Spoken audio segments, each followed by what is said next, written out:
Assalamualaikum warahmatullahi wabarakatuh.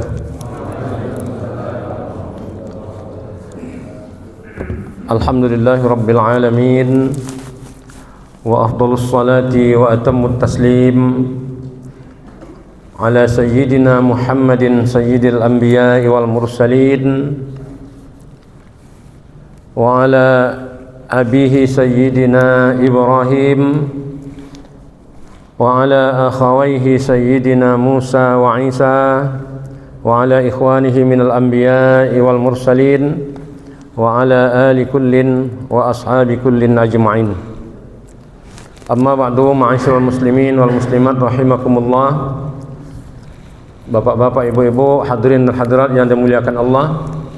Alhamdulillah, pada subuh ini Allah telah memberikan kepada kita suatu kekuatan dan kesehatan sehingga kita dapat hadir datang ke rumah Allah yang penuh barakah ini, yaitu Masjid Al-Istiqamah, ya, Masjid Istiqamah kilometer 18. Mudah-mudahan kehadiran kita adalah merupakan kehadiran yang mendapat ridha dari Allah Subhanahu wa taala. Demikian juga salawat beri salam ke atas junjungan kita Nabi Muhammad sallallahu alaihi wasallam dengan mengucap Allahumma salli ala Muhammad wa ala ali Muhammad. Moga-moga dengan banyak kita bersalawat kepada Rasulullah, semoga ianya menjadi tali penghubung antara kita dengan Rasulullah hingga ke yaumul mahsyar kelak. Amin ya rabbal alamin. Baik. Sekarang kita masuk kepada pertemuan kedua dalam pembahasan hukum keluarga. Ya, pembahasan hukum keluarga. Apa yang akan kita bahas pada hari ini adalah tentang hukuk az-zawjaini wa wajibatuhuma. Artinya hak dan kewajiban suami dan istri. Ya, sebelum kita masuk kepada hukum yang lain-lain, kita bahas dulu kewajiban suami dan istri. Ya. Jadi kadang-kadang kita pandai menikah saja, tapi tidak mengerti hukum, tidak mengerti tentang hak dan tanggung jawab. Ya, kadang sayang kita melihat anak-anak kita masih kecil, masih di usia masih muda lagi, tapi buru-buru mau menikah. Namun mereka tidak paham tentang pernikahan itu, akhirnya kadang-kadang kandas, kadang-kadang menjadi beban kepada kita. Ya, menjadi tanggung jawab kita lagi. Ini kalau bisa kita hindarkan. Ya, dari itu kita harus mengetahui pertama sekali tentang syariat di mana Allah memberikan hak dan tanggung jawab kepada suami dan juga kepada istri. Baik. Pertama sekali kita lihat di sini adalah tanggung jawab suami kepada istri. Ya, kita sebagai suami, bapak-bapak di rumah masing-masing punya istri. Ya, tidak kira lah kita 1 kah, 2 kah, 3, terserah. Tetapi kita punya tanggung jawab. Mau 4 pun tak ada masalah. Ya, yang penting tanggung jawabnya kita tunaikan. Baik. Yang pertama sekali adalah pemberian mahar. Ya, pemberian mahar ini berdasarkan ayat Al-Qur'an di dalam surah An-Nisa ayat 4. Allah menyebutkan wa atun nisaa shadaqatihinna nihlah. Ya, wa atu an-nisa shadaqatihinna. Berikan kepada perempuan sedekahnya. Artinya sedekah perempuan itulah yang disebutkan dengan mahar dalam istilah kita. Ya, mahar. Mahar ini adalah suatu hal yang wajib ketika kita mau menikah. Artinya kita mau ijab kabul dengan seorang perempuan, mahar itu adalah wajib. Sakingan wajibnya, Rasulullah sallallahu alaihi wasallam pernah didatangi perempuan. Datang perempuan, "Ya Rasulullah, nikahi aku." Oh, ini kalau tengah majlis begini duduk kita ini, tiba-tiba datang perempuan, yang dijumpainya ustaz, yang lain nengok aja. "Oh, ustaz," katanya, "nikahi aku ustaz." Ya, bergetar jantung ustaz tuh. Ya, dia mikirkan apa? Kalau sempat ini terjadi, balik ke rumah nanti takut periuk melayang ke kepala, ya. Nah, jadi datang kepada Rasulullah, nikahi aku ya Rasulullah. Ya, ini orang Arab ni berani-berani dia ni. Datang kepada Rasulullah minta nikahi. Kata Rasulullah, mungkin Rasulullah juga tidak berkenan dengan dia. Rasulullah tawarkan kepada sahabat, siapa di antara kalian yang mau menikah? Ini perempuan ini datang minta nikah. Ya, siapa? Tak ada sahabat yang mau, kecuali satu orang sahabat datang, mau ya Rasulullah. Kata Rasulullah, berikan mahar untuk dia. Apa maharnya? Yang datang ini, laki-laki ini ternyata memang tak ada apa-apa. Tak ada hartaku ya Rasulullah, tak ada duit. Saking pentingnya mahar itu, Rasulullah bertanya kepada dia, tak ada apapun? Tidak. Walaupun cincin besi tak ada. Oh, tak ada cincin giok, tak ada cincin dari apa, dan besi pun tak ada. Itu pun tak ada ya Rasulullah. Jadi macam mana caranya? Perempuan ini mau minta nikahkan juga, ya, dia tak ada apa-apa, yang lain tak ada mau. Akhirnya kata Rasulullah, ada tak kamu hafal ayat Al-Quran? Ini memang betul-betul parah ini. Tak ada juga ya Rasulullah. Ayat Quran pun dia tak ada yang hafal. Ya, tapi tanya perempuan tu mau. Akhirnya kata Rasulullah, apalah yang kamu hafal? Oh, tak silap itu dia hafal cuma inna a'tayna apa. Itulah jadi maharnya. Udah tak ada lagi lain. Ya, jadi artinya maharnya sesuatu yang wajib. Makanya kalau nanti orang tua, berapa mahar diberikan suami kepada anak kita, jangan diambil. Jangan kita ambil. Itu hak anak tu. Oh, banyak Ustaz, 100 juta, 50 juta. Itu hak dia. Ya. Karena dia dengan mahar itu akan menghalalkan suatu yang sangat penting pada dirinya, yaitu buduknya. Buduk itu apa? Kemaluannya. Itu dikorbankan. Ya, kalau kita ambil mahar anak itu, kita ambil, kemudian nanti kita beratkan lagi calon menantu kita untuk memberi bayar sekian untuk belanja pernikahan, pesta, ya, itu salah. Kalau kita minta untuk pesta tak ada masalah, kita runding, kita manggil orang banyak, wajar kita ini. Tapi kalau mahar untuk anak itu jangan kita usik, biarkan untuk dia. Jangan untuk dia. Ada orang kadang-kadang, oh Pak Ustaz, kalau tak ambil nanti diminta lagi sama suaminya. Terserah dia, kalau dia bagi itu dah hak dia. Ya, itu dia. Pertama kali mahar itu jangan lupa. Tidak perlu banyak, ya. Tak ada banyak, sedikit menjadi. Yang penting mahar itu ada. Ya, tidak sah nikah kalau tak pakai mahar. Kecuali memang tadi kejadian betul-betul persis seperti apa yang terjadi pada zaman Nabi sallallahu alaihi wasallam. Tapi kalau zaman kita rasanya tak mungkin lagi terjadi itu. Tak ada kali pun, tak mungkin tak ada teman yang mau membantu dia. Bagi dalam 100.000, jadikan 100.000 itu sebagai mahar. Ya. Baik. Yang kedua, nafkah. Ya, nafkah ini nafkah. Banyak kadang-kadang orang ketika menikah tidak mengerti tentang nafkah. Sehingga nafkah itu kadang-kadang terpaksa istri yang mencari nafkah. Suami duduk diam-diam. Ya, ini haram hukumnya suami memakan nafkah, ya, yang dicari sama istrinya. Haram hukumnya. Jadi dalam ayat Al-Quran surah Al-Baqarah ayat 233 Allah menyebutkan wa 'alal mauludi lahu rizquhunna wa kiswatuhunna bil ma'ruf. Wajib kepada kamu memberikan kepada anak-anak dan juga kepada istri kamu rizkinya. Berapa hasil kita? Artinya kita memberi rezeki itu kita memberi makan kepada anak dan istri kita. Jangan sempat mereka, ya, karena kita tidak bekerja atau karena kita tidak memberi nafkah kepada mereka, terpaksalah istri kita jualan sayur, ya, pergi membantu ke rumah orang menyuci pakaian, ambil lupa nyuci piring, ya. Lepas itu bukan itu saja. Kadang-kadang mereka ini tak bekerja, dia pula makan penghasilan istrinya. Haram. Ya. Wa kiswatuhunna, dan memberi pakaian.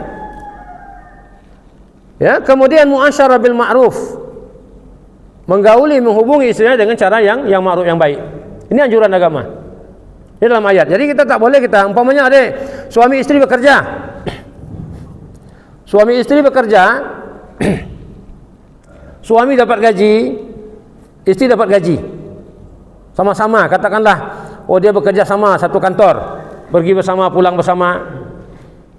Di situ terlihat tidak adilnya kita sebagai suami kepada istri.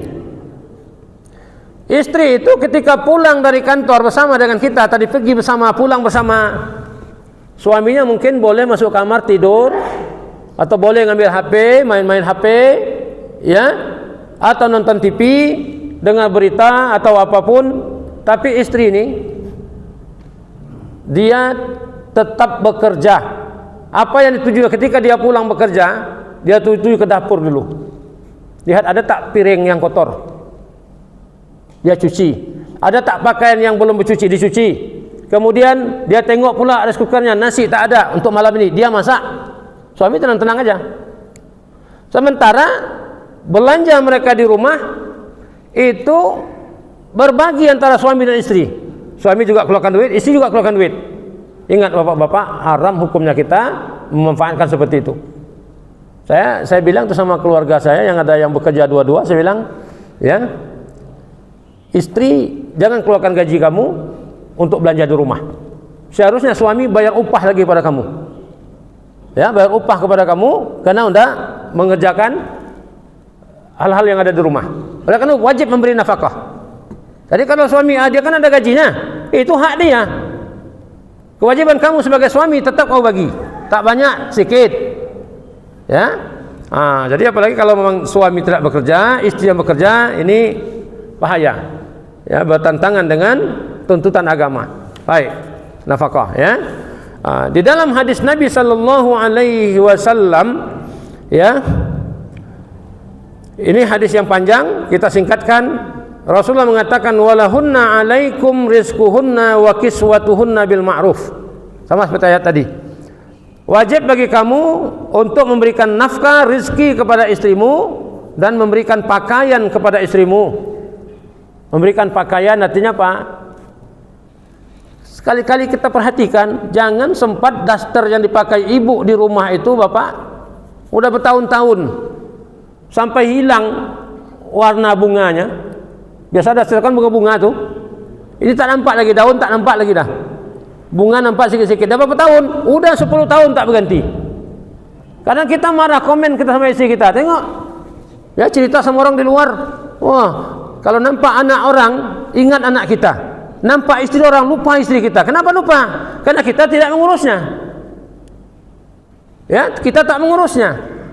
Bukankah kita ketika kita meminang wanita itu, ya, ketika kita meminang wanita itu, dibenarkan oleh Rasulullah sallallahu alaihi wasallam untuk kita melihatnya. Melihat apa? Melihat wajahnya, mencium bau mulutnya, dan melihat tangannya. Untuk apa?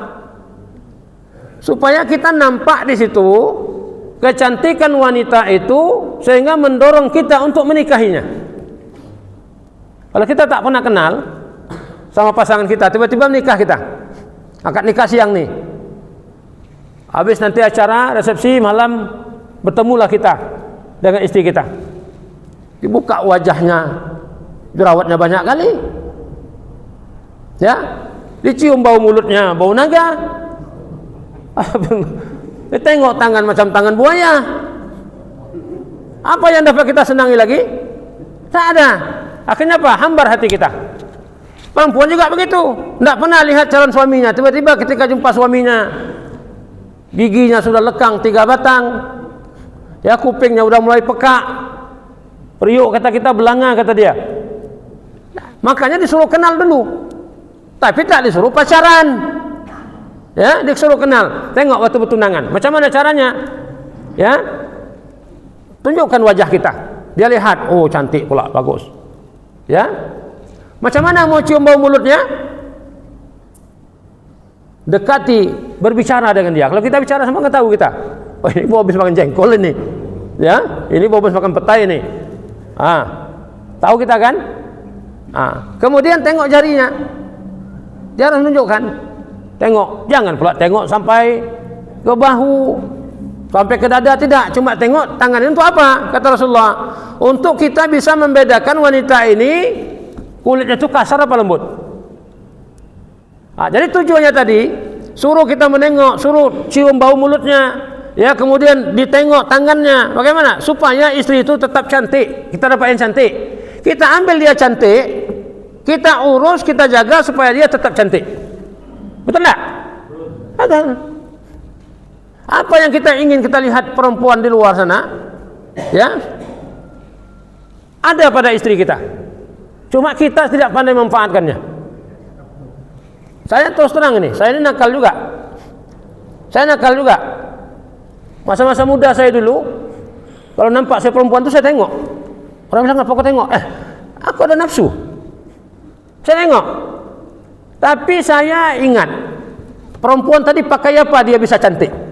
Oh, pakainya seperti ini. Saya ajak orang rumah, saya beli pakaian itu. Pakai kamu di rumah. Jangan di luar, di rumah. Kita tengok, setengah jam kita prototin. Tengok aja istri kita. Tumbang tak tumbang dia. Cantik tak cantik? Itu. Sampai pernah adik saya datang dari Medan, apa katanya? Gila Pak Ustadz nih. Masa pakai macam ini belikan istri dia? Saya belikan untuk saya lihat dia di dalam kamar saya. Apa salahnya? Daripada saya melihat yang di luar sana. Ya, karena kita tak ngurus. Tengok, alah istri orang cantik lagi, si awak ada jelek. Kamu biarkan dia. Coba kamu atur betul-betul apa yang dia mau pakai. Ya, tak dapat yang mahal, yang murah pun jadi. Yang penting berganti. Perempuan itu aja sikit aja dia. Ya. Tak perlu mahal-mahal. Yang penting dia ada berganti dia, kita puji dia. Ya, itu dia. Jadi berikan pakaian untuk mereka, berikan rezeki kepada mereka, bagi duit sama mereka, walaupun tak banyak. Ya, cuma jangan dah bagi terus minta balik. Gajian bagi sama istri, semua ambil ni, pegang kamu. Kemudian tiap hari dia minta beli rokok, lama-lama habis, tak cukup juga. Ya, jangan begitu. Baik. Yang ketiga, kewajiban suami terhadap istri al-mu'asyarah bil ma'ruf. Wa'ashiruhunna bil ma'ruf. Mu'asyarah bil ma'ruf. Apa arti mu'asyarah bil ma'ruf? Mu'asyarah ni pergaulan kita dengan istri kita, sama ada pergaulan kita secara spesifik, secara spesial, ya, hubungan kita dengan istri, atau juga kita di rumah bergaul dengan dia di hadapan keluarga kita yang lain, depan anak, depan apa? Muasyarah, pergaulan kita dengan baik. Terutama sekali panggilan kita kepada istri kita itu adalah panggilan yang memanjakan dia, yang menyenangkan hatinya. Panggilan yang menyenangkan hatinya, sehingga kalau kita panggil, Nabi itu apa dia manggil Aisyah itu? Aisyah itu dipanggil Humaira. Kenapa? Humair itu asalnya dia tasghir daripada hamra, ahmar, merah. Karena dia putih, ya, nampak comel mukanya, kemerah-merahan wajahnya, maka Nabi panggil dia apa? Humaira, dipanggil Nabi. Humaira, kata Rasulullah. Artinya Aisyah tahu Nabi itu memanggil tanda sayang dia. Ya, kalau boleh dalam rumah tangga nih Bapak Ibu, agar rumah tangga kita tentram, hubungan suami istri itu bagus, jangan panggil istri itu dengan nama dia. Jangan panggil dengan nama dia, walaupun nama dia cantik. Ya, jangan panggil namanya, tapi panggilan ada khusus kita dengan dia. Panggil sayang, panggil darling. Ya, panggil apa mau kita panggil? Hajar Aswad, ya. Kalau tadi Humairah nampak putih, wajahnya cantik, tapi kalau gelap-gelap itu panggil ya Hajar Aswad, bilang, aku sangat rindu denganmu. Ya. Kalau Ummi Abi itu tujuan kita untuk mengajarkan anak, ada orang kadang dia manggil istrinya Ummi atau Mama, ya, panggil untuk apa? Dia untuk mengajarkan anak. Lama-lama terbiasa panggilan itu, ya. Itu sebenarnya tak ada masalah, tapi ada juga yang mengharamkan. Ada yang mengharamkan, tak boleh. Ya, cuma kita panggilan kita dengan istri ini, ya, untuk anak kita, hati-hati juga. Panggilan itu ada nilainya Bapak Ibu. Kalau dipanggil ayah, ya, anak manggil ayah, itu jajannya 5.000 nggak apa-apa. Ya, kalau bapak 10.000, kalau papi 20.000 jajannya itu. Kalau panggil anak, manggil kita papi, kita bagi 5.000, itu tak pandai memposisikannya. 20.000. Apalagi kalau panggil daddy. Oh daddy, itu 50 satu hari. Ya, nah jadi hati-hati kita. Oke, panggillah dengan panggilan yang indah, yang dia suka, istri kita tadi. Ya, baik. Itu hak laki-laki kepada perempuan atau kewajiban laki-laki terhadap istrinya. Yang pertama tadi mahar, yang kedua nafkah, yang ketiga bergaul dengan baik. Ya, bergaul dengan baik. Termasuk bergaul dengan baik ini kita bergaul dengan istri kita secara spesial, ya.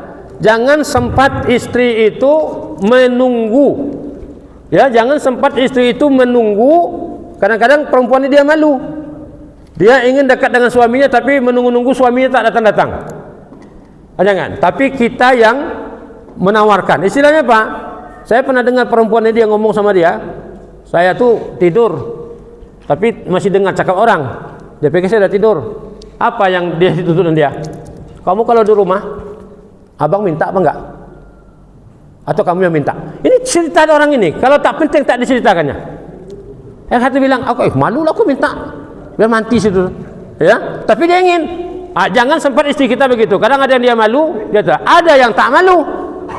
Yang tak malu ni kita pula yang hajab. Tapi kita sudah tanggung jawab kita, harus kita laksanakan.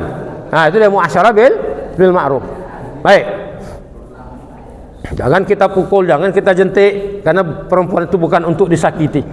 Nabi berpesan kepada kita, istausu bin nisa'i khairan, kata Rasulullah. Ya, istausu bin nisa'i khairan, kata Rasulullah, aku pesankan kepada kalian supaya berbuat baiklah kepada perempuan, pada istri kita. Ya, baik. Kita waktu kita ini cuma 45 menit. Ya, masih ada lagi. Baik. Kemudian kewajiban perempuan terhadap suami. Ya, ibu-ibu ada seorang nampaknya. Itu tolong sampaikan Bu ya dengan yang lain. Oh, rupanya ada kewajiban kita sebagai istri terhadap suami kita. Apa dia? Yang pertama sekali, at-ta'atu fi ghairi ma'siyatin. Istri wajib taat kepada suami kecuali dalam hal maksiat. Dalam hal maksiat, taat wajib pada suami. Tapi jangan suaminya mengajak kita maksiat, melarang kita sholat, kita patuh tak boleh. Atau melarang kita menutup aurat, kita patuh juga tidak boleh, karena itu maksiat. Melarang kita untuk berhubungan dengan orang tua kita, itu tak boleh. Nah, itu maksiat. Jadi batas hak suami kepada kita atau kewajiban kita pada suami, dia adalah sebagai pemimpin, kita hargai di rumah itu. Ar-rijalu qawwamuna 'alan nisa. Lelaki itu adalah pemimpin kepada perempuan. Oleh karena itu, sebagai suami kita hormati, dia adalah suami saya. Kita patuh sama dia. Oh, jangan kamu keluar rumah tanpa izin saya. Ya, patuh kita. Ya, jangan kamu pakai pakaian seperti ini, saya tak suka karena ini melanggar syariat. Patuh sama dia. Ya, jangan kamu puasa sunat ketika aku ada di rumah. Jadi kadang-kadang kita tidak apa? Ada jenis perempuan dia suka puasa. Asalkan Senin puasa, Kamis puasa. Ada hari-hari momen-momen yang ini berpuasa dia puasa. Sementara dia tak minta izin sama suaminya. Jadi ibu nanti di rumah kalau mau puasa sunat, kecuali Ramadan ya, mau puasa sunat minta izin sama suami. Ayang atau abang kah? Ya. Bagi tahu sama dia, saya minta izin besok hari Senin kebetulan saya mau puasa sunat. Abang izin? Ya. Saya mau puasa sunat. Abang izin apa tidak? Ya, kalau suaminya bilang jangan. Aku besok di rumah ingin bersenang-senang. Karena sudah seminggu aku bekerja, besok dapat libur, aku ingin senang-senang dengan istri. Jadi pada saat itu, ya, istri tak boleh puasa, jangan puasa. Karena ini puasa sunat. Lebih utama dia mematuhi arahan suaminya. Ya, tapi kalau suami mengatakan izin, silakan. Ya, baik. Yang kedua paling penting lagi Bapak Ibu, bahwa seorang istri itu la tudkhilu baitahu ahadan bighairi izni wa ridha'iz zauji. Tidak boleh dia membawa orang masuk ke dalam rumahnya tanpa izin suami, baik itu laki-laki atau perempuan. Perempuan tuh, apalagi laki-laki kalau bukan mahram kita, haram kita masukkan tanpa ada suami kita. Ini perempuan mau datang ke rumah kita, ya, kalau tak izin suami tak boleh kita bawa masuk, duduk di teras itu. Kenapa? Inilah dia rahasianya. Pernah sekali Nabi SAW bercerita di hadapan anaknya Fatimah. Kata Rasulullah, ada seorang perempuan yang nanti mendahului wanita-wanita lain masuk surga. Dia pertama masuk surga. Aisyah Fatimah dia semakin sur mendengar cerita ini. Kenapa? Karena dia berharap, Fatimah ini berharap mudah-mudahan orang ini adalah saya. Karena dia tahu dia putri yang sangat disayangi oleh Rasulullah sallallahu alaihi wasallam. Jadi saat Nabi sujud di hadapan Ka'bah, ditaruh oleh orang-orang jahiliyah itu kotoran hewan di atas tengkuk Nabi sallallahu alaihi wasallam. Yang datang membersihkannya adalah Fatimah sambil menangis, membersihkan kotoran itu dari kepala ayahnya Rasulullah. Ya, begitu sayangnya dengan Rasulullah. Ketika Rasulullah sakit, dialah yang senantiasa ya mendampingi Rasulullah. Rasulullah mengatakan, wa karbah, kata Rasulullah, alangkah sakitnya. Ya, maka Fatimahlah yang datang memujuk-mujuk Nabi dan mengelus-ngelus Nabi agar Nabi merasa lebih tenang dan tentram. Ketika Nabi wafat, ya, para sahabat ingin mengkebumikan Nabi, sudah mau dimasukkan ke dalam lahat. Fatimah itu berseru, dia berteriak, wahai para sahabat, sanggupkah kalian untuk menanamkan, memasukkan jasad Rasulullah ke dalam tanah, padahal dia Rasulullah? Saking sayangnya dia. Akhirnya para sahabat ragu, ini mau ditanam apa tidak, macam mana ini? Tapi karena ini tanggung jawab agama, maka akhirnya mereka tanam juga. Begitu Fatimah sayang dengan Rasulullah. Maka dia berpikir, kalaulah dia berharap sebagai wanita pertama dimasukkan ke dalam surga, itu sudah wajar sekali. Tapi kata Rasulullah, di akhirnya Rasulullah mengatakan, perempuan itu, kata Rasulullah, adalah Fatimah menunggu, saya mungkin. Tapi kata Rasulullah, Fatimah itu perempuan itu adalah seorang perempuan yang tinggal di sudut kota Madinah. Di sudut kota Madinah. Terkejut Fatimah, menangis dia dan bertanya kepada Rasulullah, siapa perempuan itu ya Rasulullah? Kata Rasulullah, kalau kau mau tahu perempuan itu, pergilah kau ke rumahnya di sudut kota Madinah itu. Maka pergilah Fatimah ke rumah itu dan bertemu dengan perempuan itu. Ya, bertemu dengan perempuan itu. Dia mengatakan, memperkenalkan dirinya, saya Fatimah binti Rasulullah, ingin bertamu ke rumah ibu, ingin bercerita-cerita sama ibu bagaimana tentang keadaan ibu. Ya, perempuan itu apa katanya? Minta maaf Fatimah, saya kenal kamu adalah putri kesayangan Rasulullah. Saya minta maaf, tidak bisa saya membawa kamu masuk ke rumah saya, ya, karena saya belum minta izin dengan suami saya. Suami saya tak ada, ya, saya harus minta izin dulu. Akhirnya Fatimah pulang, kecewa. Pulang, tapi dia janjikan sama perempuan itu, besoklah kamu datang, saya minta izin dulu dengan suami saya. Suaminya bekerja. Besoknya datang Fatimah kembali ke rumah itu. Ketika Fatimah mau masuk, dia minta maaf sekali lagi. Minta maaf Fatimah binti Rasulullah, saya belum bisa bawa kamu masuk karena saya semalam sudah minta izin sama suami saya untuk membawa masuk Fatimah binti Rasulullah. Tapi pada hari ini kamu datang dengan anakmu. Fatimah datang dengan Hasan. Saya tidak minta izin untuk anakmu, maka saya tak berani membawa kamu masuk, takut nanti suami saya marah. Pulang lagi Fatimah. Besok suruh datang lagi. Datang Fatimah besoknya, bawa Hasan dan Husain sampai ke rumah perempuan itu. Tetap perempuan itu tak izinkan masuk. Kenapa? Saya hanya minta izin semalam, Fatimah mau datang dengan anaknya Hasan, tapi hari ini ada Husain, saya belum minta izin untuk Husain. Padahal itu anak-anak. Besoklah datang. Saya beritahu sama suami saya. Pulang Fatimah dengan perasaan yang bercampur antara kecewa dengan penasaran. Bagaimana perempuan ini sebenarnya? Besok datang dia bawanya, barulah perempuan itu membenarkan Fatimah masuk ke rumahnya karena sudah minta izin dengan suaminya. Kalau nanti Fatimah datang dengan anaknya 2 orang, bolehkah? Boleh. Datang dia. Setelah dia bercerita panjang dengan Fatimah, kemudian perempuan itu permisi. Mohon maaf Fatimah, saya permisi sebentar. Permisi dia. Dia pegang gelas, dia isi air putih dalam gelas. Dia bawa sebatang rotan. Dia berdiri di depan pintu. Ya. Dia berdiri di depan pintu sambil dia sing-sing kainnya. Dia angkat kainnya sehingga menampakkan lutut dan ujung pahanya. Fatimah bingung. Makin bingung. Ini nanti akan masuk surga pertama kali. Apa yang ditanya sama Fatimah? Ini kamu pegang air untuk apa? Oh, saya sedang menunggu suami saya pulang. Saya sedang menunggu suami saya pulang ya dari kerja. Kalau nanti dia haus, maka saya akan beri dia minum. Bagi dia minum. Mudah-mudahan nanti istri bapak semua seperti itu ya. Bagi minum. Oke, masuk akal.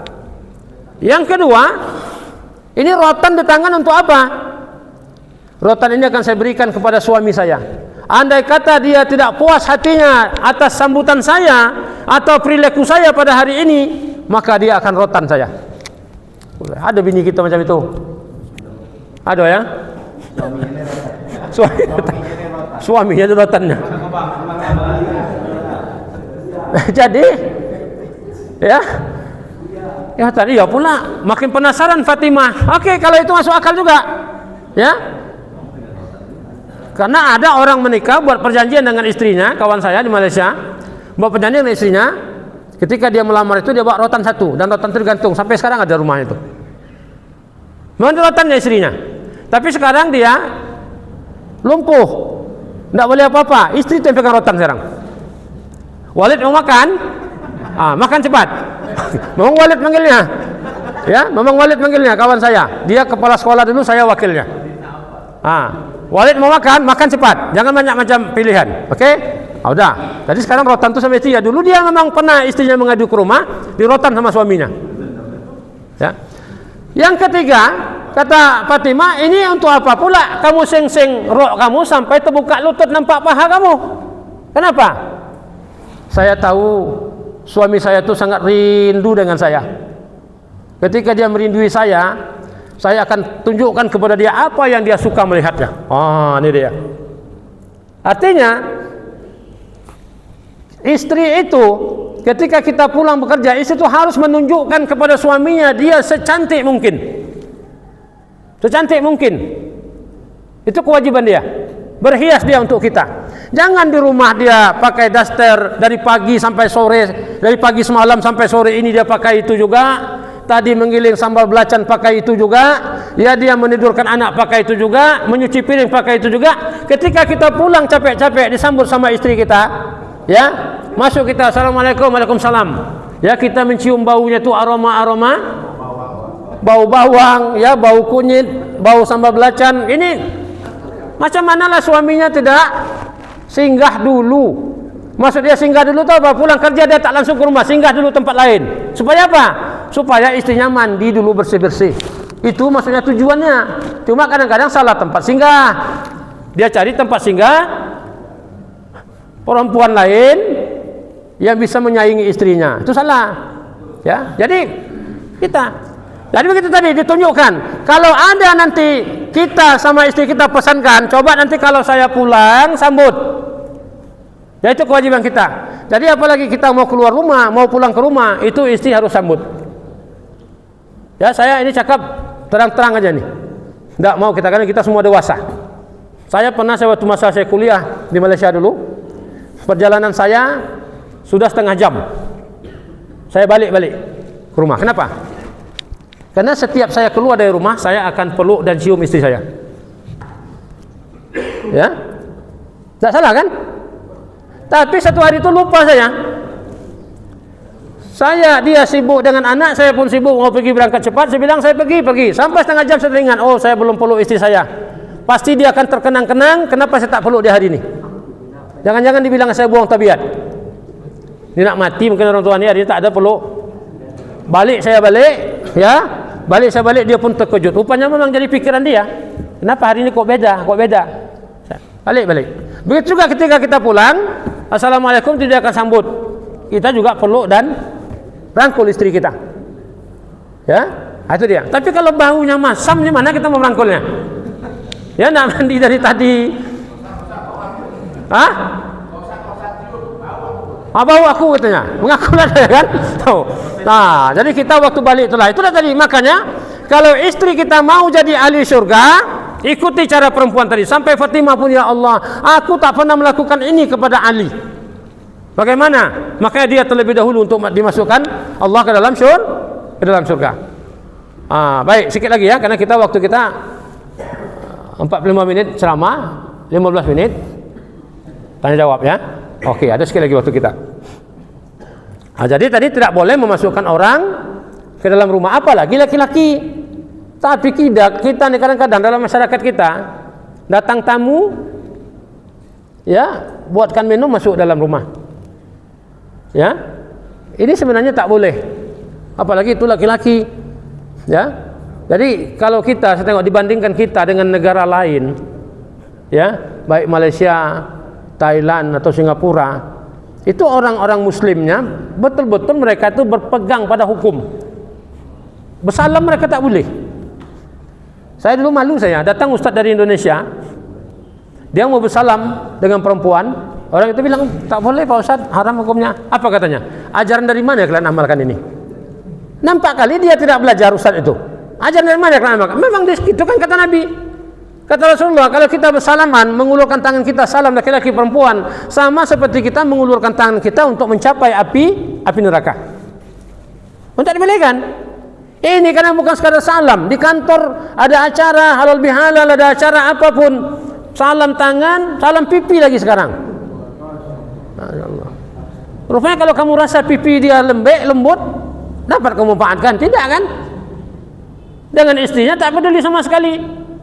Perempuan dengan suami tidak dia berhias. Tapi kalau dia keluar rumah, mau ke pasar, mau beli cabai saja, dengan tukang cabai itu dia mau tunjukkan dia cantik, pakai pincu, pakai makeup.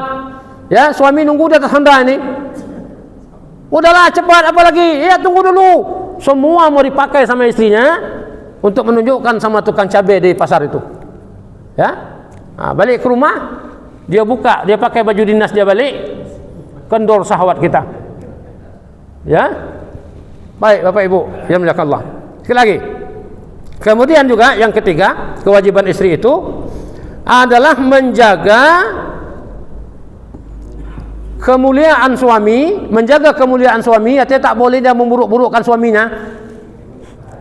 Dia depan orang harus tunjukkan bahwa suaminya itu adalah orang yang paling hebat.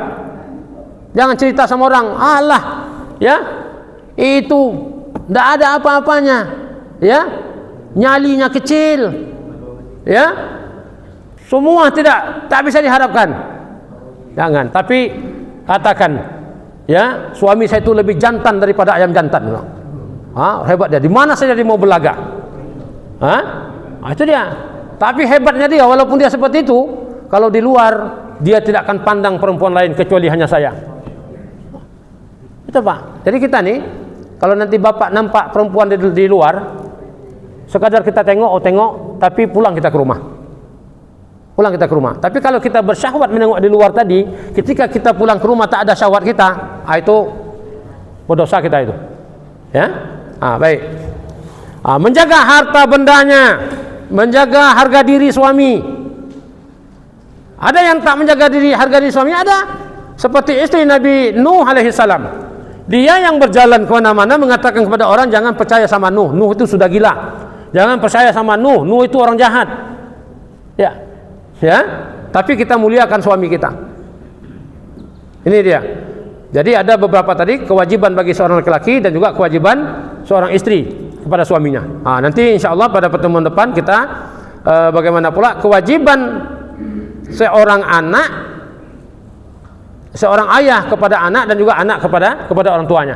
Insyaallah. Jadi untuk pagi ini mungkin sebatas di sini. Mudah-mudahan nanti ilmu ini bermanfaat. Ya, walaupun sudah kita terapkan, sebagian kita sudah menerapkan, mungkin ada sebagian yang lain masih bertanya-tanya. Ya, masih bertanya-tanya. Apa benar yang saya buat ini? Inilah dia. Jadi kita sekarang ini ada beberapa pertanyaan. Kan di sini Pak Ustaz ya? Ada beberapa pertanyaan ini, insyaallah kalau dapat saya jawab. Kalau tidak, ada teman saya Ustaz, ada 2 orang syekh kita di sini, dan juga mungkin jamaah lain kalau bisa jawab silakan ya. Baik, yang pertama terkait nafkah. Ya, kemampuan masing-masing apa ini? Selalu berbeda-beda ya. Ya. Apa ini? Berbeda-beda memberikan nafkah. Ya, memberikan nafkah. Ini bukan tulisnya salah nih, saya yang salah. Mata nih. Bisa dibantu baca nih?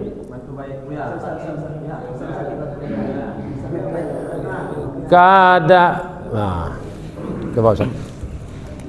Kemampuan masing-masing suami berbeda-beda memberikan nafkah. Kadang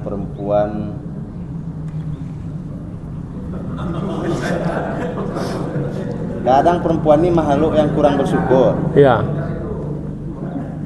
Kadang perempuan makhluk yang kurang bersyukur. Berapa nafkah finansial yang cukup untuk istri tersebut? Oke. Ini saking geramnya dia dengan istri, saking marahnya tulisannya dia pun ya emosi nulis ini sampai payah membacanya. Jadi saya tadi intinya memberi nafkah pada perempuan itu ada tak standarnya? Berapa kita bagi? Ya, berapa kita bagi? Ini sebenarnya standarnya tidak ada, ya, tapi mencukupi. Mencukupi artinya mencukupi apa?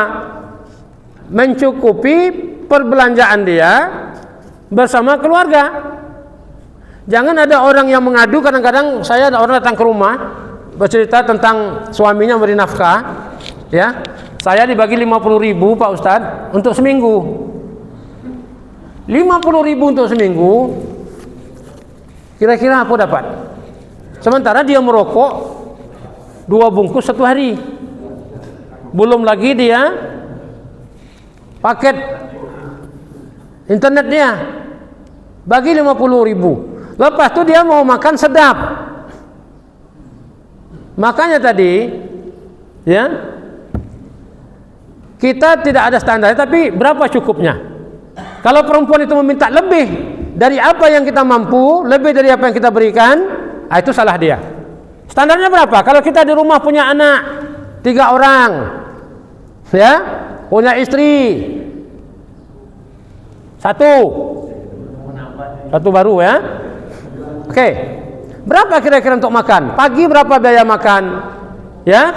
Kemudian siang berapa, malam berapa? Kemudian jangan pas-pas kita hitung kita apa, tapi berilah lebih sedikit. Perempuan ini kadang-kadang dia bagi jajan anak. Perempuan ini luar biasa. Bapak-bapak sekalian, saya rasanya apa? Ini baru 1 istri saya. Kalau dapat saya 2 atau 3, wah mungkin bahagia sekali saya. Kenapa? Karena saya istri 1, saya bagi duit. Gaji saya itu dia tak tahu berapa gaji saya. Ya, karena saya tak bagi gaji sama dia. Sekarang ini saya bagikan sekolah itu sama dia. Urus sekolah ini, kelolalah sekolah ini. Ya, dialah yang mengelolanya. Berapa dapatnya saya tidak tahu. Kelola. Jadi dia tidak pernah minta belanja, tak pernah apa, karena sudah cukup di situ. Bahkan suatu hari dia marah dengan saya. Saya pergi ke Batam, ke Tanjung Pinang, ya. Itu atas undangan majelis ulama saya pergi. Kawan saya bawa istri, saya tak bawa. Dia marah. Upah dalam marah tadi saking kesalnya, dia pergi daftar umroh. Udah daftarnya umroh, teringat dia balik. Salah saya dengan suami. Belum saya minta izin saya sudah daftar. Mau tak mau dia telepon saya. Ayang, ini saya senang kalau panggil seperti itu, senang hati saya. Ya, mau pergi umroh? Mau saya bilang. Tapi duit tak ada. Tenang aja, yang penting mau. Saya sudah daftarkan. Tapi dari mana duitnya ini? Rupanya duitnya itu habis dia belanja lah. Dia beli kunyit, dia beli bawang, ada sisa lebih, dia lemparkan. Lama-lama dikumpulkannya cukup. Ya, jadi kalau ada yang mau niat pergi umrah haji itu dari sekarang, niatkan ini untuk umrah. Lempar aja, lama-lama cukup itu, Allah cukupkan. Kan saya? Anak sekolah, anak mau kuliah ke sana, tidak ada saya mikir duit, karena dia sudah kita berikan untuk mengelolanya. Ya, ada kita kadang-kadang paling pelit dengan istri. Istri itu mau masak makan untuk anak-anaknya, menunggu suaminya pulang. Menunggu suaminya pulang. Kecuali memang kehidupan itu memang miskin, fakir. Macam contoh saya waktu kecil dulu, kami itu makan menunggu ayah balik dari laut. Ayah itu pergi ke laut jam 3 subuh, 4 subuh udah berangkat ke laut, ke sungai, nangkap ikan, udang, segala macam, nanti pulang dijualnya. Pulang dia ke rumah. Kadang pulang ke rumah itu boleh aja di jam 12 sudah sampai ke rumah, bawa beras, bawa apa. Kadang-kadang jam 4 sore pulang ke rumah, kita belum makan. Kenapa? Tidak ada yang masak. Nunggu itu. Kalau halnya seperti itu, suami istri juga harus paham keadaan suaminya. Ya, jangan pula dia minta itu minta ini, tak. Tapi suami bagilah belanja yang berapa. Kalau mau tahu juga, tanya keluarga dia sekeliling kita, orang yang standarnya hidup seperti kita ini, berapa kita bagi untuk istri kita. Ya, bagi dia. Mau per bulan, mau tiap hari kita bagi, silakan. Pandailah dia mengurusnya. InsyaAllah mudah-mudahan. Ya, itu dia. Dan tapi kadang-kadang perempuan ini pula itu udah dibagi sama suami, ya. Suami pergi kamar mandi, dompet selamat tuh. Ya, selamat dompet, tinggal dompet aja. Tapi alhamdulillah saya tak pernah pula macam itu, ya. Kalau saya mau bagi tahu tip istri saya sama bapak-bapak sekalian, bukan saya bangga, bukan saya menyombongkan diri, tidak. Istri saya itu kadang-kadang dibuka dompet saya. Apa katanya? Ini dosen apalah ini? Abi ini. Kenapa? Kadang memang tak ada duit dalam dompet tu. Saya kadang-kadang pergi bawa mobil aja tu. Gaya ustaz ni pakai mobil keluar tiap hari. Dalam dompet tu ada cukup-cukup duit minyak aja. Cukup-cukup duit minyak, kalau lebih saya singgah minum. Kadang-kadang isi itu apa? Dia ambil duit tanpa tahu kita, dimasukkan. Tiba-tiba kita buka dompet, kalau duit nih, telepon dia. Ayang, tadi ada yang isi. Oh ya, alhamdulillah. Ini luar biasa. Ini kita doakan dia masuk surga lebih dulu daripada kita. Amin. Mudah-mudahan nanti istri bapak-bapak juga begitu. Kalau yang sekarang ini belum ada seperti itu, coba cari yang baru. Insya Allah ada perubahan. Ya, mudah-mudahan ada perubahan. Ya, baik. Yang pertama. Yang kedua,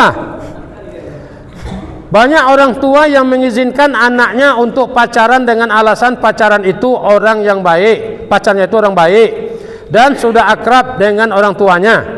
Bagaimana menasihati orang tua yang seperti ini?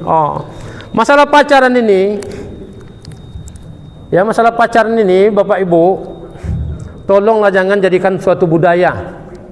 Ya, yang haram tetap haram. Haram tetap haram. Tapi Pak Ustaz, lu pacaran juga? Itu nasib saya. Tetap saya berdosa. Saya akui, saya pacaran, saya berdosa. Nak tahu pacar saya ketika saya berangkat ke Suriah, mau naik pesawat dan naik tangga pesawat, pacar situ menjerit di pinggir lapangan terbang itu, menjerit, menjerit. Saya tak sanggup, saya turun, saya balik lagi, saya kejar. Saya kejar. Ya, saya bilang saya tak jadi pergi. Jangan pergi, orang nak pergi. Akhirnya baru saya pergi. Saya menangis, dia menangis. Setahun saya sana, dia tak ingat sama saya pun tak ingat sama dia lagi. Habis bubar. Ya. Jadi pacaran itu bahaya. Boleh pacaran boleh, tapi dengan syarat didampingi oleh mahram perempuan, bukan mahram laki-laki, mahram perempuan. Orang Arab tu pacaran dia di taman permainan, taman ini hiburan, dia duduk, ya, emaknya di tengah, ya, laki-laki di sini, perempuan di sini. Ngomonglah apa mau diomongkan, mamanya di situ. Lama-lama suaminya pikir, daripada ngobrol aku dengan mamak dia depan mamak dia, bagus aku pulang ke rumah ngobrol dengan mamak aku sendiri, dapat pahala aku. Ya. Tidak ada istilah halalnya, haram. Memang banyak orang bilang, kebaikannya nanti supaya kenal, supaya itu, supaya ini. Masalahnya bukan sekadar kenal. Ya, bukan sekadar kenal. Dia dua orang, tapi ada yang ketiga. Yang ketiga itu yang bahaya. Syaitan itu. Jadi yang sudah pernah mengalami pacaran, bertobat kepada Allah, berdosa, sama-sama berdosa kita. Ya, baik. Itu dia. Bagaimana menasihati orang tua seperti ini? Inilah kadang-kadang ketika kita berbicara dengan dia, mengajak dia, apa dia bilang? Nanti anak kamu juga perempuan, ada tahu rasa kamu nanti gimana? Ini tanda-tanda orang yang punya keras kepala. Bila kita nasihatkan, ya, Pak Ustadz aja pacaran, Jadi karena pacaran itulah, karena dekat itulah makanya Walid itu kenapa dia bisa? Dia kan kiai. Kok bisa? Karena orang mau pacaran sama dia, mau dekat-dekat dengan dia. Terjadi. Ya? Oke. Jadi macam mana nasihatnya? Pandai-pandailah kita macam mana secara yang lembut supaya mereka tidak tersinggung dan juga bisa mengerti apa yang kita sampaikan. Baik. Untuk lebih senangnya orang ini macam mana menasihatinya, ajak dia ikut pengajian Fastabiqul Khairat. Ya, insyaallah dia dengar kajian dia berubah itu. Kemudian makmum yang terlambat selisih dengan imam. Imam naik untuk i'tidal, makmum rukuk. Apakah terhitung dapat 1 rakaat? Oke, ini orang yang masbuk dalam solat. Orang masbuk dalam solat, imam sudah rukuk, ya, Allahu Akbar, imam rukuk, dia baru depan pintu. Macam mana? Apakah dia berlari untuk supaya dapat rukuk dengan imam atau dia jalan tenang-tenang saja? Kata Nabi, "Iza ataitumus shalah fa'tuha bis sakinati." Apabila kamu datang solat, berjalan tak perlu berlari, jalan tenang-tenang saja kamu jalan. Tenang-tenang saja. Ya, fama adraktum fasalluha, apa yang kamu dapat kamu ikut. Kalau kamu tertinggal, kamu ganti. Jadi contohnya orang begitu dia sampai, dia pun niat Allahu Akbar, imam pun naik sami Allahu liman hamidah, dia langsung rukuk. Apakah dapat dia? Tidak dapat. Tak dapat. Tapi kalau dia Allahu Akbar, ya, tak sempat baca Fatihah, dia langsung rukuk bersama dengan imam. Baru dia baca sekali Subhana Rabbiyal Azim wa bihamdi, imam pun sami Allahu liman hamidah, dapat dia. Banyak kita perhatikan orang begitu dia sampai, dia berlari tadi, begitu dia sampai imam naik i'tidal, dia langsung rukuk dan dia anggap itu udah masuk 1 rakaat, tak masuk. Tambah nanti berapa rakaat yang dia tertinggal, ya? Ini dia. Oke, selanjutnya, apakah boleh orang tua meminta mahar yang tinggi sehingga calon laki-laki merasa berat, bahkan sering tidak jadi menikah? Ini 2 pertanyaan. Pertanyaan pertama, ya, kita meletakkan mahar tinggi kepada anak kita dengan alasan apa? Ini sering terjadi di negara-negara yang kapitalis, yang mereka memang mengutamakan materi. Ya, di Malaysia itu sebagian juga, tak semua. Kebanyakan kalau orang menikah itu semua dihitung sama orang tuanya. Oke, anak saya sarjana S1. S1 itu standarnya sekian. Sekarang anak saya udah S2. Berarti bertambah. Kemudian anak saya punya kemahiran, bisa menjahit. Ya, anak saya juga bisa kesenian, hadrah segala macam. Berarti mahar anak saya harus lebih tinggi, lebih mahal. Ini haram hukumnya. Jangan beratkan. Ya, karena kita bukan jual beli. Bukan jual beli anak. Hanya untuk menghalalkan mereka. Ya. Di Arab itu sakingan mahalnya mahar, kebanyakan orang itu menikah antara sepupu dengan sepupu. Kenapa? Karena ini bisa runding. Jadi istilahnya dalam pernikahan itu mereka itu ada 2 kali maharnya. Pertama, mahar muajjal, ada mahar muajjal. Mahar muajjal itu dibayar, katakan maharnya dia minta 150 juta. Itu biasa. Enggak terkejut kita. 150 juta. Oke, laki-laki ini hanya mampu membayar 10 juta dulu. 10 juta itu muajjal, bayar 10 juta. Dengan perjanjian dalam akad nikah, ada lagi hutang lagi sekitar 140 juta lagi akan dilunaskan sepanjang hidup dia dengan istrinya. Makanya mereka itu yang mengatur hidup itu perempuan. Kalau kamu tak mau ikut cakap saya, tak mau cuci piring, tak mau ini, bayar uang mahar saya. Mana? Sudah 10 tahun menikah, anak ada banyak, mana maharnya?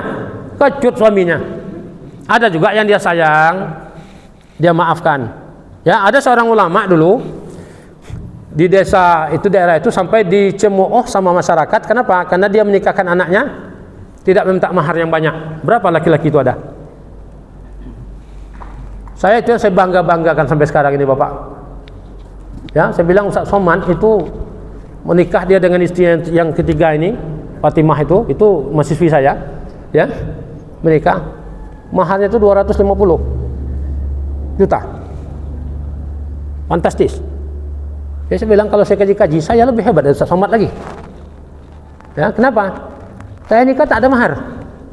Orang tua perempuan itu bagi saya duit. Bagi saya duit, ini kalau kamu bayar mahar untuk istri kamu. Terakhir apa kata abang saya? Supaya jangan kita ini terinjak kali kemiskinan kita, siapkanlah duit kamu sedikit. Berapa ada kamu? Ada berapa juta? Ada 5, ada 3, ada 2, bagikan berapa ada? Ya berapa ada kita bagilah. Alhamdulillah berjalan dengan baik. Artinya gratis tempat kita. Kenapa? Karena dia menghargai ilmu. Ya, itulah dia. Mudah-mudahan Allah memberikan kelapangan kepadanya dunia dan akhirat. Insyaallah, mudah-mudahan. Itu mertua saya luar biasa. Ya, itu baru satu Pak. Kalau ada 2, 3 yang macam itu, apa tak beruntung kita? Ya.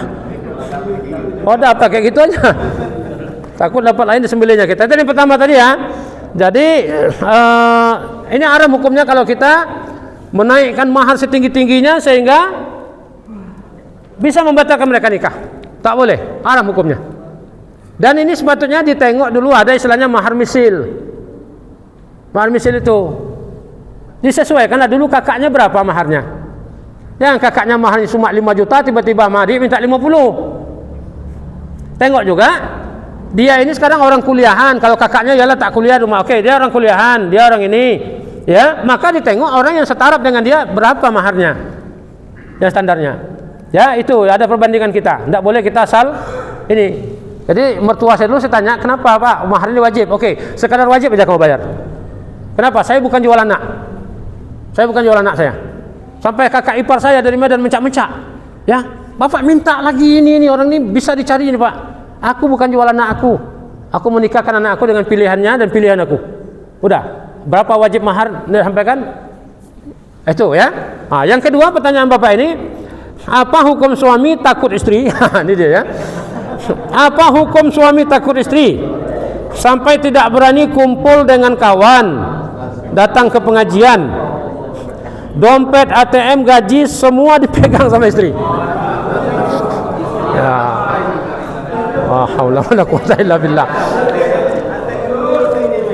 Ini kan kita tak tahu orang yang bertanya ini.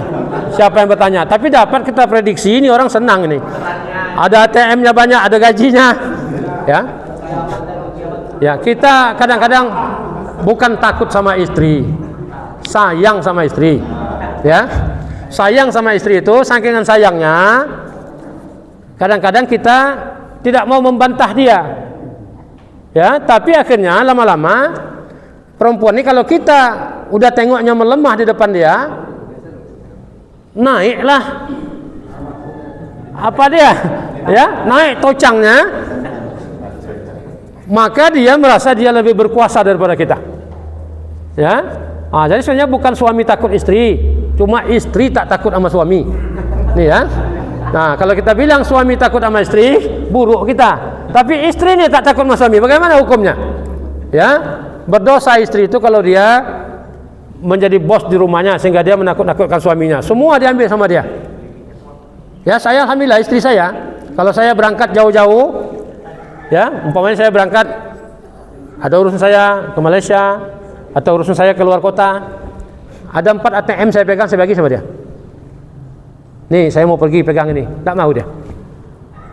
Tak mau dia Pak, tak pandai ambil, pegang, tak mau dia. Kenapa dia tak mau? Karena tahu dia ATM itu tak ada isinya. Untuk apa dia pegang? Ya, untuk apa dia pegang? Kalau ada mau juga dia. Cuma kita itu baik dengan istri, tak boleh segala-galanya kita serahkan sama istri. Kita masih punya tanggung jawab. Jadi kalau istri seperti ini, bapak wajib menasihati dia sebelum wanita itu menjadi nusus, sebelum dia menjadi pendurhaka. Ya, kalau kumpul-kumpul warung kopi dia larang, saya setuju. Marah istri kita kumpul-kumpul warung kopi silakan. Tapi kalau dia marah dengan suaminya karena suaminya ingin ikut pengajian, itu melampau. Itu bapak boleh nasihat sama dia supaya dia jangan jadi nusus. Kalau nanti wanita itu jadi nusus, dia durhaka sama kita sampai dia mungkin tahap perselingkuhan dan sebagainya, maka nanti ada 3 solusinya. Yang pertama, kalau perempuan sudah nusus, kita beri nasihat. Tidak mau juga dia nasihat, ya, maka kita pukul.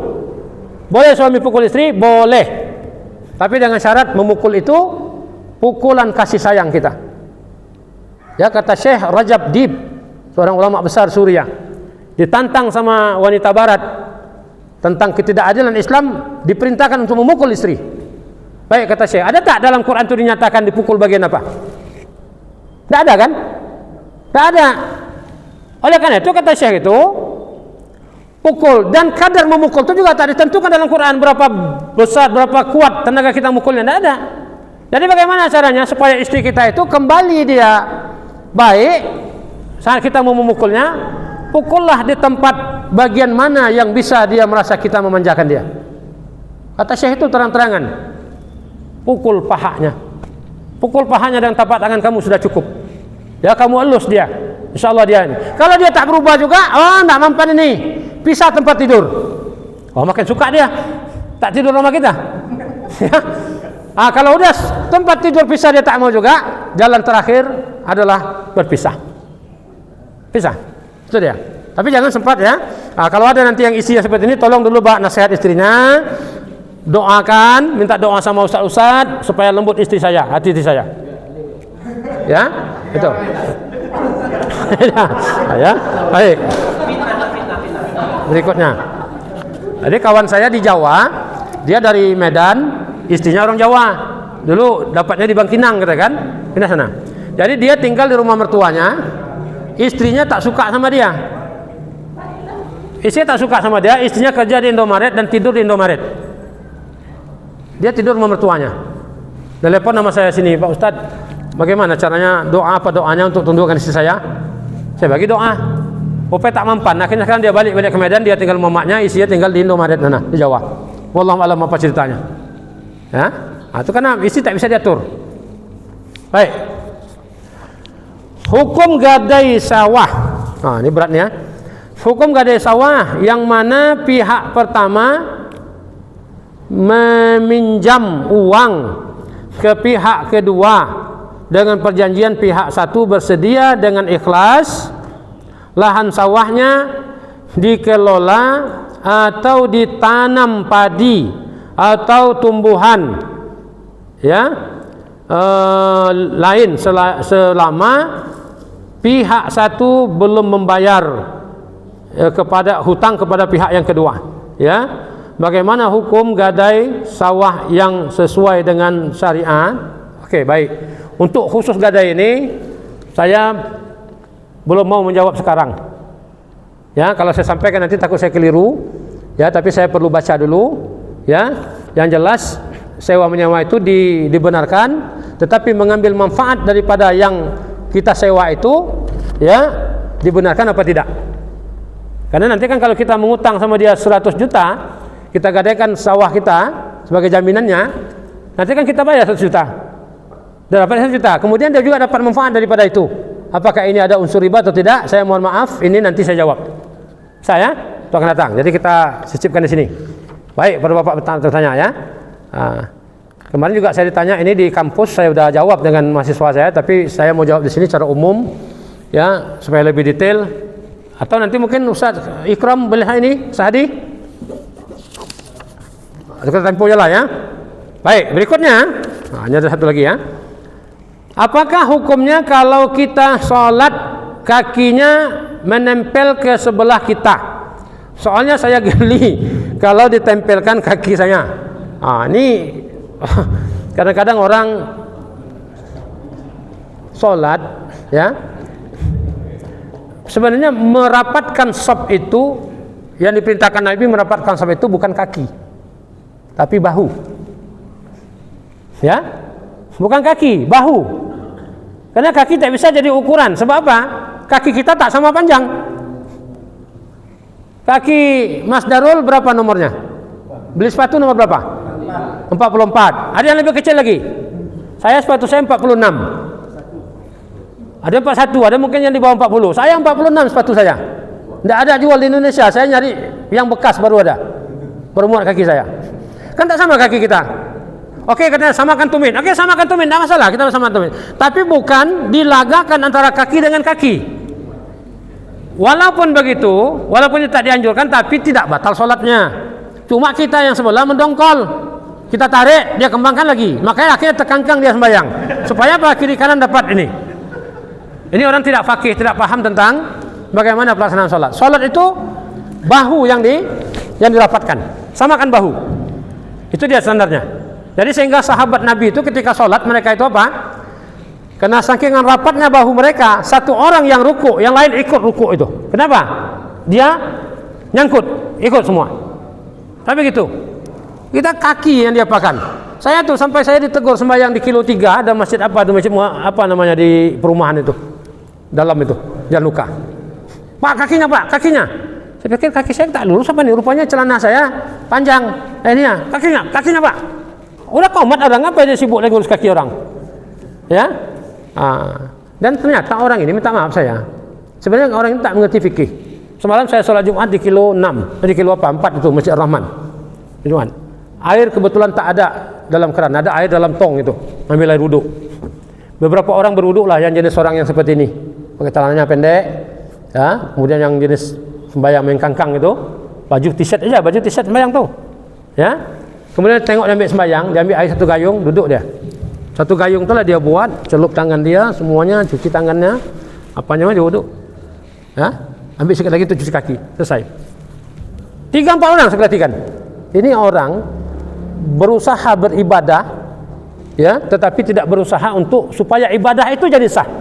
Dia kata Sayyidina Ali, banyak orang beribadah mati-matian mengejar ibadah itu, mengejar sholat pertama, tapi dia tidak pernah berusaha bagaimana supaya ketika dia sholat pertama itu sholatnya sah. Ini kalau wudhunya tak beres mana sah sholatnya? Ya.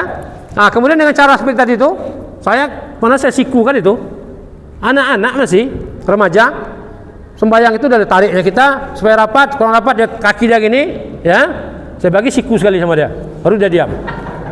Ya. Nah, itu aja obatnya itu aja. Baik. Nah, tempelkan kakinya. Baik.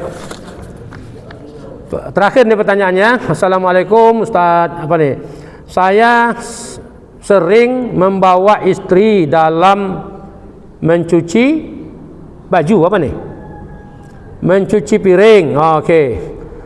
Atau pakaian rumah. Oke, apakah ini anjuran dari sunnah Rasulullah? Ya, tanpa mengurangi marwah saya dan dari seorang pemimpin rumah tangga. Oke, karena banyak juga seorang suami yang egois dalam membantu pekerjaan rumah tangga dan dalih dibilang suami takut sama bini. Ini dia. Membantu dalam rumah tangga itu sebenarnya bapak-bapak, tugas di rumah tangga itu, tugas menyusukan anak itu kerja kita. Makanya isi itu kita bagi nafkah lebih daripada keperluan nafkahnya. Kenapa? Menyusukan anak itu tugas kita. Tapi apalah daya kita tak punya susu, yang punya dia. Akhirnya dia susukan, dia menyusu anak itu kita bayar rupanya. Itu dia. Oleh karena itu membantu istri saling bekerja sama. Ini salah satu syarat untuk mendapatkan keluarga bahagia. Tafahum dalam keluarga, dalam rumah tangga, artinya apa? Saling bantu membantu. Saling bantu membantu. Saya dulu, ya, masih anak kecil-kecil, selalu saya bantu istri. Saya menyuci, dia menyuci. Waktu itu, ya, saya yang memeras baju, yang membilas. Sama-sama, tidak ada masalah.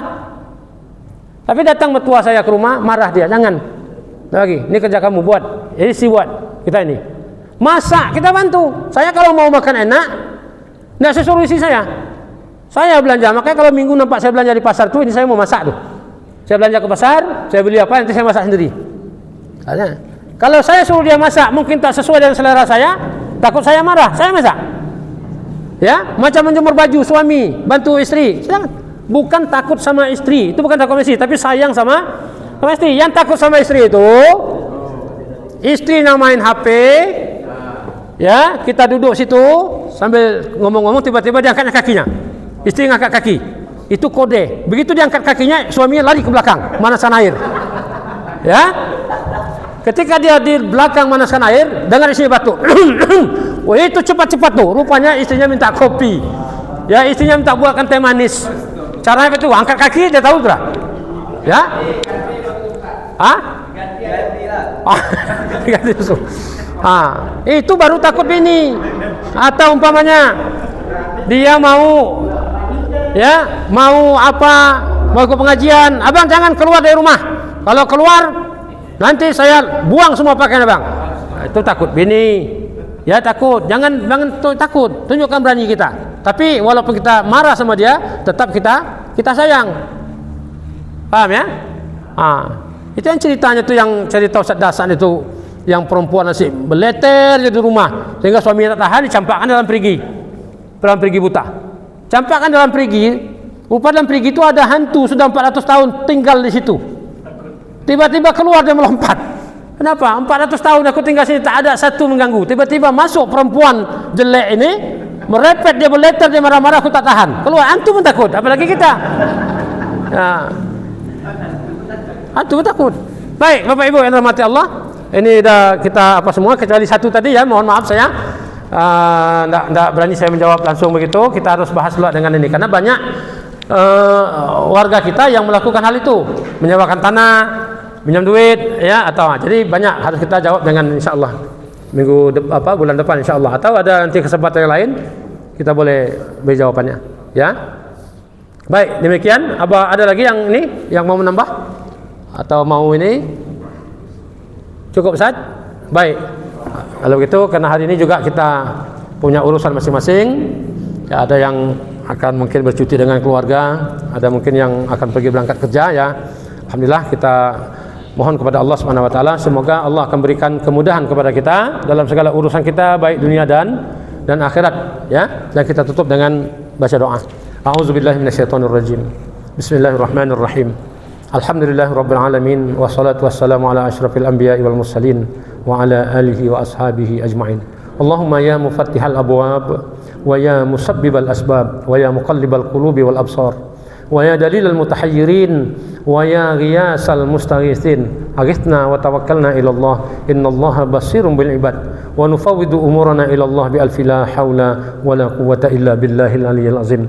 Allahumma inna nas'aluka salamatan fid din wad dunya wal akhirah wa afiyatan fil jasad wa ziyadatan fil ilmi wa barakatan fil rizqi wa taubatan qabla al maut wa rahmatan indal maut wa maghfiratan ba'dal maut wan najata minan nar wal afwa 'indal hisab. Allahumma hawwin 'alaina fi sakaratil maut. Allahumma ja'alna min ahli jannatika jannatin na'im ya Allah ya arhamar rahimin. Rabbana atina fid dunya hasanah wa fil akhirati hasanatan wa qina azaban nar. Wa sallallahu ala sayidina Muhammadin wa ala alihi wa sahbihi ajma'in. Subhana rabbika rabbil izzati amma yasifun wa salamun alal mursalin walhamdulillahi rabbil alamin. Assalamualaikum warahmatullahi wabarakatuh.